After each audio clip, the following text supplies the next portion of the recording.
प्रिय मित्र, जय मसीह की।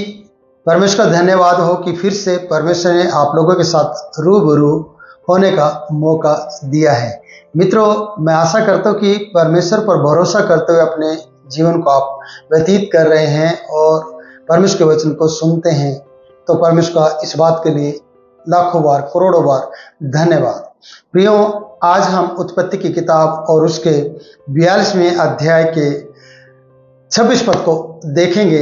प्रियो, उससे पहले मैं एक वीडियो बना चुका हूं, उसमें मैंने बहुत सी बातें बताई कि यूसुफ का जीवन और भाइयों के जीवन में अंतर है और वो पश्चातापी हृदय से बातचीत कर रहे हैं और आपस में कह रहे हैं एक दूसरे को कि हमने गलती की है। और अब हम यूसुफ की उदारता को देखते हैं, जो अपने भाइयों के बोरों में अन्न भरवाता है और साथ में बोरे में उनके पैसे भी वापस कर देता है या रखवा देता है। तो हम जब पढ़ते हैं, तब जब मार्ग में जा रहे थे, अपने गधों पर उन्होंने बोरे रख लिए थे और वो मार्ग में चलते हुए जा रहे थे और एक भाई ने वहाँ पर अपने बोरे को खोलकर अन्न निकाला और अपने पास पशु को देने लगा। तो 26 पद हमें बताता है कि तब वे अपना अन्न अपने गधों पर लाद कर वहाँ से चले। और 27 पद में लिखा है, वो सराय में पहुँच गए। जब एक ने अपने गधे को चारा देने के लिए अपना बोरा खोला, तब उसका रुपया बोरे के मुंह पर रखा हुआ दिखाई पड़ा।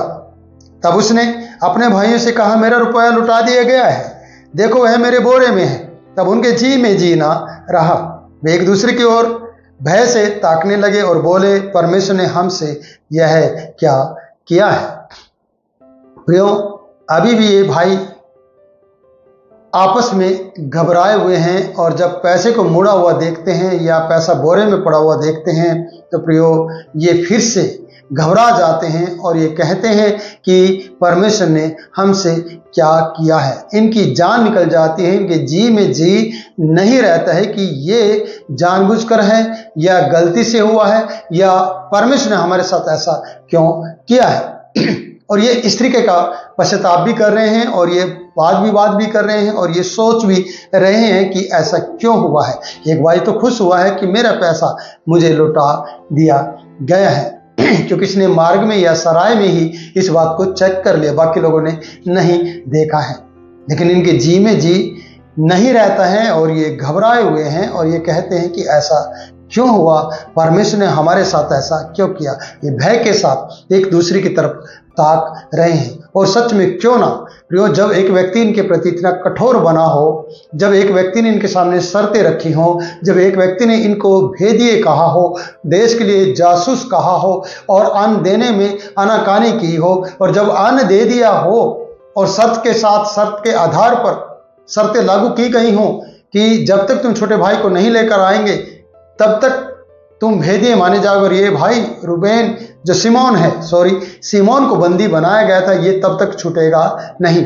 और इनका भी कोई प्लान नहीं है कि वापस लौट कर आए, क्योंकि उसकी कठोरता को देखते हुए और ये सब बातें देखते हुए ये लौटने का मन लेकर नहीं चल रहे हैं। लेकिन इनकी मजबूरी होगी, इनको वापस लौटना होगा। पर ये पैसा को देखकर इन्हें क्या लग रहा है, ये घबरा रहे हैं, क्योंकि वचन बता रहे हैं कि परमेश्वर ने हमारे साथ ऐसा किया, ऐसा क्यों किया है और परमेश्वर ने हमसे क्या किया, ऐसा कह रहे हैं। और क्यों किया है, कारण है कि ये परमेश्वर को भी अब याद कर रहे हैं। प्रियो, उससे पहले कहीं भी इन्होंने परमेश्वर का नाम नहीं लिया, किसी ने भी नहीं कहा कि तुम परमेश्वर के अपराधी बन रहे हो और भाई के अपराधी बन रहे हो, किसी ने नहीं कहा।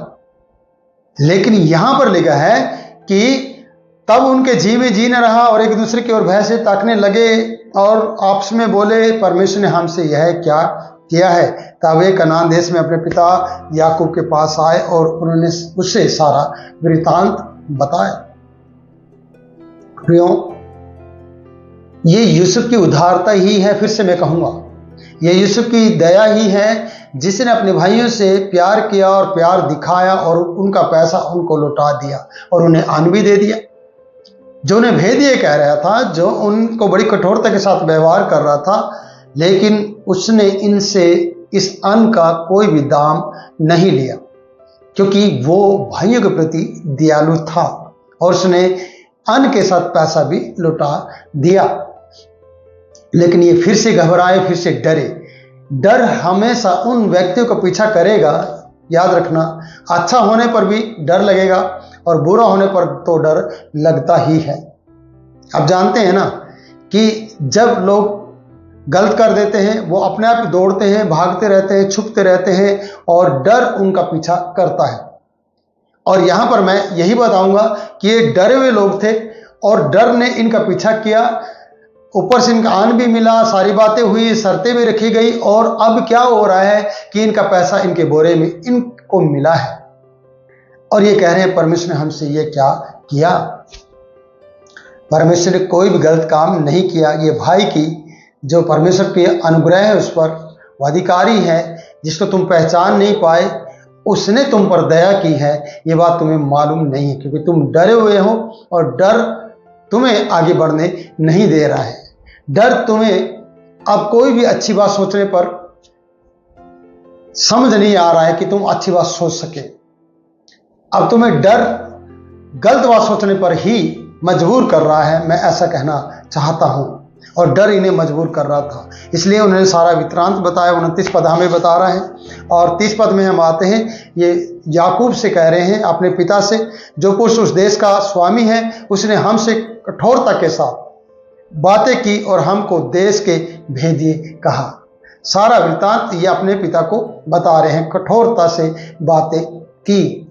एक अधिकारी होता ही कठोर सत्य से बात करने वाला, वो हलीमता से बात नहीं करेगा, वो अपने पद की गर्मिया को बनाए रखेगा। तो इसलिए यहां पर लिखा है, बताया गया है, जो पुरुष उस देश का अधिकारी है उसने हमसे कठोरता के साथ बातें की और हमको देश का भेदिए कहा। 31 पद में है, तब हमने उससे कहा, हम सीधे लोग हैं, भेदिए नहीं। हम 12 भाई और एक ही पिता के पुत्र हैं। एक तो जाता रहा परंतु छोटा इस समय कनान देश में हमारे पिता के पास एक जाता रहा। फिर से पिता के सामने भी इन्होंने उस बात को दोहराया है और ये अपनी ही बातों से फंसे हैं प्रियो। ये अगर कहते नहीं, सच नहीं भी बोलते, तब भी यूसुफ इन्हें फंसा देता क्योंकि वो यूसुफ था, वो पहचान चुका था। आज ये अपने पिता को बता रहे हैं उसकी कठोरता के बारे में, उसके अधिकार के बारे में और उसकी दया के बारे में भी। इसलिए हम आगे बढ़ते हैं प्रियो। लिखा है, तब उस पुरुष ने जो उस देश के स्वामी है हमसे कहा, इससे मालूम हो जाएगा कि तुम सीधे लोग, यीशु सीधे मनुष्य हो। तुम अपने में से एक को मेरे पास छोड़ के अपने घर वालों की भूख मिटाने के लिए अन्न ले जाओ और अपने छोटे भाई को मेरे पास ले आओ, तब मुझे विश्वास हो जाएगा कि तुम भेदिए नहीं और सीधे लोग हो। फिर मैं तुम्हारे भाई को तुम्हें सौंप दूंगा और तुम इस देश में लेन देन कर सकोगे। क्लियर है प्रियो कि लेन देन तभी होता है जब बातचीत स्पष्ट हो, जब कोई धोखाधड़ी ना हो, जब किसी प्रकार से कोई भी देश के साथ गद्दारी ना कर रहा हो, तभी व्यक्ति लेन देन कर सकता है। नहीं तो बहुत से लोग देश के साथ गद्दारी करते हैं, देश का खाएंगे और दूसरे देश को बताएंगे, दूसरे देश के लिए वो जासूस बन जाएंगे और हमारे लिए, हमारे देश की भेद की बातें दूसरे देश में बताएंगे, तो वो जासूस होते हैं और वो देश के लिए गद्दार होते हैं।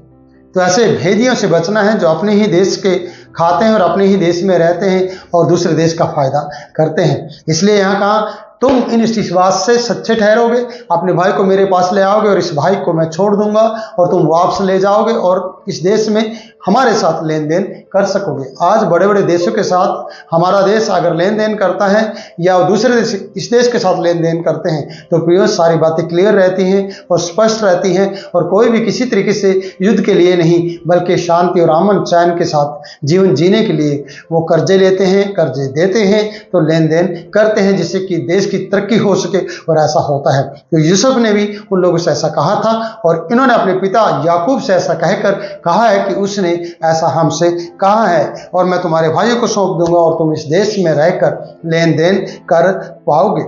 यह कहकर 33 पद आता है, यह कहकर वे अपने अपने बोरे खोलने लगे और अन्न निकालने लगे। तब सब तब क्या देखा कि एक एक जन के रुपए की थैली उसी के बोरे में रखी है।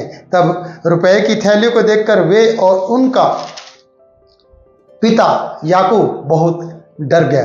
तब उनके पिता याकूब ने उनसे कहा, मुझको तुमने निर्वंश कर दिया है। देखो, यूसुफ नहीं रहा और सिमोन भी नहीं आया। अब तुम बिन्यामीन को भी ले जाना चाहते हो। ये सब विपत्तियां मेरे ऊपर आ पड़ी हैं। मैं ऐसा कहना चाहता हूँ, एक ही साथ ये सारी विपत्तियां आ पड़ी हैं मेरे ऊपर। याकूब इस बात को कह रहा है जब उनकी इस कहानी को और इन बातों को सुना है, जब उस रुपये को देखा है कि इनके सबके बोरे में पैसे वापस आ गए हैं और अन्न भी आया है और एक भाई बदले में रख लिया गया है जो सिमोन है।